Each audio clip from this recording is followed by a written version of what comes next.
Queridos, graça e paz do Senhor Jesus, mais uma vez eu estou aqui com os irmãos para compartilhar a poderosa palavra de Deus. Hoje eu queria tratar com os irmãos sobre um texto que está escrito no livro de 2 Coríntios, capítulo de número 10, versículo de número 3, onde o apóstolo Paulo, inspirado pelo Espírito de Deus, ele declara que, embora andando na carne, não militamos segundo a carne, mas as armas da nossa milícia não são carnais, porém poderosas em Deus para destruição das fortalezas. Tá? Esse é o texto que nós vamos tentar comunicar aos irmãos. E eu queria falar nesse texto sobre três aspectos, três níveis diferentes, três armas espirituais que estão à disposição da igreja. E nós precisamos nos utilizar dessas armas, que são armas da nossa milícia, né? Para nós podermos batalhar no reino espiritual. Vai ser uma série de 3 vídeos que eu vou estar gravando, falando sobre as armas da nossa milícia, e nós vamos falar sobre a primeira arma, que é a palavra de Deus, e no segundo vídeo vamos tratar sobre a arma da oração. No terceiro vídeo vamos tratar, encerrando, falando sobre a arma do jejum. Lembrando que todo cristão ele precisa ser familiarizado com a palavra de Deus, precisa ser familiarizado com a oração e precisa ser familiarizado com o jejum, tá bom? Nessa noite nós vamos tratar sobre a palavra de Deus. Lá no livro de Hebreus, capítulo de número 4 e versículo de número 12, a palavra de Deus diz assim, que a palavra de Deus é viva e eficaz, mais cortante do que qualquer espada de 2 gumes afiados, que penetra entre juntas e medulas na divisão da alma e do espírito, e é apta para discernir pensamentos e intenções do coração. Em Jeremias, o profeta usado por Deus, ele declara que a palavra do Senhor é como fogo e é como um martelo que esmiuça a penha. No livro de Isaías, há uma mensagem da palavra de Deus que diz que da mesma maneira que a chuva e a neve desce do céu e para lá não torna, porém dá semente ao que semeia e pão ao que cega, da mesma forma é a palavra que sai da boca de Deus. Ela não volta vazia, mas ela trabalha naquilo que apraz ao Senhor. Tá bom? Então a palavra de Deus é escudo, a palavra de Deus é alimento, a palavra de Deus é sustento, a palavra de Deus é aquilo que precisamos para uma caminhada cristã saudável, uma caminhada cristã bem-aventurada. Lá em Mateus, capítulo 7, verso 24, Jesus ele dá uma explicação sobre a importância de nós nos utilizarmos dessa arma, que é a palavra de Deus, e Jesus nos convida a ter a nossa vida edificada na palavra de Deus. O texto de Mateus 7,24 diz assim: todo o homem que ouve a minha palavra e pratica será comparado a um homem prudente, que edificou sua casa sobre a rocha. Desceu os rios, desceram as chuvas, sopraram os ventos, bateram contra aquela casa e a casa não caiu, porque estava edificada na rocha. Porém, aquele que ouve a palavra e não pratica será comparado ao homem que edificou sua casa na areia. Desceu a chuva, transbordaram os rios, sopraram os ventos, bateram contra aquela casa e a casa não caiu, e a casa caiu, porque estava sem alicerce, estava edificada sobre a areia. Então Jesus ele está dizendo que todo cristão, servo de Deus, precisa ter sua vida edificada na rocha que é a palavra de Deus, tá bom? Então o incentivo nessa noite é que você viva uma vida sob a orientação da palavra de Deus, direcionado pela palavra de Deus. Quer resultados na sua vida? Quer ter uma vida cheia de Deus? Quer ter uma vida cheia da presença de Deus? Quer ter paz na sua alma? Analisa a palavra do Senhor. Leia a Bíblia. Atente-se para que aquilo que a palavra do Senhor está falando com você.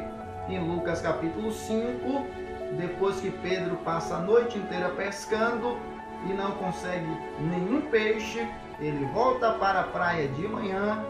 No evento, Jesus entra no barco dele, se assenta e diz: Simão, volta para o mar alto, lança as tuas redes para pescar. E Pedro diz: Senhor, eu trabalhei a noite inteira, não consegui nada, mas sob a tua palavra eu lançarei as redes. E a Bíblia diz que ele foi, e ele lançou as redes, e as redes voltaram cheias de peixe, porque ele foi orientado pela palavra de Deus, tá? O que Deus ele quer é uma geração de cristãos, pessoas, eu, você, nós, igreja, orientados pela sua poderosa palavra. Você crê na palavra de Deus? Você acredita que a palavra de Deus produz cura? Você acredita que a palavra de Deus produz milagre? Você acredita que a palavra de Deus produz transformação? Então, viva sob a orientação da palavra do Senhor. Em Mateus capítulo 8, verso de 5 ao 13, o texto diz que havia um centurião. O homem foi procurar Jesus porque o seu servo estava enfermo em casa, e o homem disse: Senhor, cure meu servo. E Jesus falou: eu vou até a sua casa e vou curá-lo, vou mudar a sua história. E de repente o centurião disse: não, Senhor, não precisa ir na minha casa, diga apenas uma palavra e o meu criado ficará são. E Jesus olhou para toda a multidão e disse: nem mesmo em Israel eu encontrei tanta fé. Jesus despede aquele homem, o homem vai para casa, e quando ele chega em casa, encontra o seu criado curado, a enfermidade havia o deixado, e ele percebeu que foi na hora que Jesus ordenou o milagre acontecer, tá bom? Quantas Bíblias nós temos no Brasil hoje? Quantas Bíblias nós temos nas livrarias hoje? Uma gama de Bíblias. A gente poderia citar inúmeras Bíblias aqui hoje. A Bíblia Sherd, a Bíblia Thompson, a Bíblia Aplicação Pessoal, a Bíblia Pentecostal, a Bíblia do Obreiro, a Bíblia da Mulher que Ora, a Bíblia do Menino, a Bíblia da Esposa, a Bíblia do Guerreiro, a Bíblia do Obreiro. Tantas Bíblias nós temos no Brasil. Se você perder sua Bíblia, se você rasgar sua Bíblia, ou se sua Bíblia for rasgada de alguma maneira, você perder algumas páginas da sua Bíblia, você chegar na livraria no outro dia, você pode comprar para mais de 10 Bíblias, que tem lá, está te esperando. Não é proibido no Brasil. Na China Vermelha existe apenas uma Bíblia, que fica na Igreja Batista Central para cada 60 igrejas.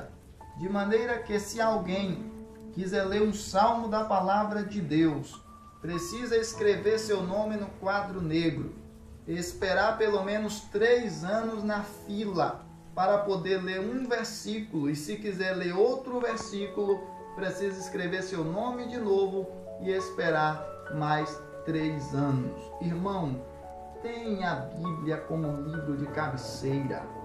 Come a Bíblia, se alimenta da Bíblia, bebe a Bíblia, leia a palavra de Deus, e esta palavra vai conduzir sua vida a mananciais de águas vivas. A Bíblia é arma da nossa milícia, com a qual nós podemos vencer lutas inimagináveis. E você precisa estar com a palavra de Deus no seu coração. Lá em Apocalipse, Jesus diz assim: bem-aventurado aquele que lê, bem-aventurado aquele que ouve e bem-aventurado aquele que guarda as palavras desta profecia, tá bom?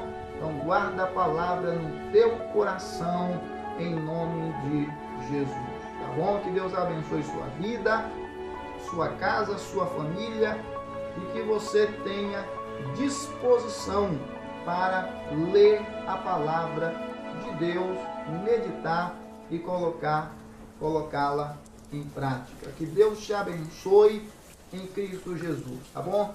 Curta, comente, compartilhe esse vídeo, me ajude a divulgar a palavra de Deus, a abençoar vidas, abençoar pessoas, abençoar família. Estamos levando a palavra de Deus aos corações, tá bom? Entra lá no meu canal do YouTube, Pastor Ivanilson Borges, se inscreve lá e nos ajuda a levar a palavra do Senhor aos corações. Que Deus te abençoe. Vamos encerrar orando pela sua vida nessa hora. Pai poderoso, em tua presença neste momento eu clamo por essa pessoa que está ouvindo, Senhor, esta ministração, Senhor, através desse vídeo neste momento. Que o Senhor possa alcançar essa pessoa com tua graça, cobri-la com tua misericórdia e dotá-la com toda sorte de bênção em nome de Jesus. Pai, que este canal seja um veículo para que o teu evangelho seja divulgado no nome eterno de Jesus. Eu abençoo esta pessoa, dizendo que o Senhor te abençoe, que o Senhor te guarde, que o Senhor levante o rosto sobre ti, que o Senhor tenha misericórdia de ti e que o Senhor te dê a paz. Fique com Deus, um forte abraço.